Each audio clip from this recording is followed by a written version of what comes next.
प्रत्येक प्रोजेक्ट हा चॅलेंजिंग असतो, कारण मी वेगवेगळ्या स्टाईलमध्ये काम करते. बरोबर. सो त्यामुळे जशी रिक्वायरमेंट असेल त्याप्रमाणे ती फुलफिल केली जाते. बरोबर. पण इथे मला म्हणजे अगदी माझ्या करिअरच्या सुरुवातीचा एक इन्सिडेंट इथे सांगायला आवडेल मला.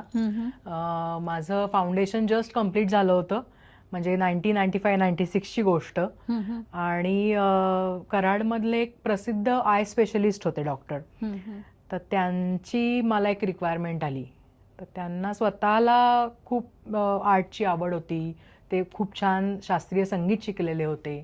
तर त्यांची रिक्वायरमेंट अशी होती की त्यांना 200 ग्रीटिंग कार्ड्स करून हवी होती. बरोबर. आणि त्याच्यात त्यांचा मेन ते म्हणले की मी 200 ग्रीटिंग कार्ड्स आता मार्केटमधून रेडीमेड विकत घेऊ शकतो, पण तुझ्याकडे हे काम घेऊन येण्याचा उद्देश त्याच्या मागचा असा की मला प्रत्येक डिझाईन वेगळं पाहिजे.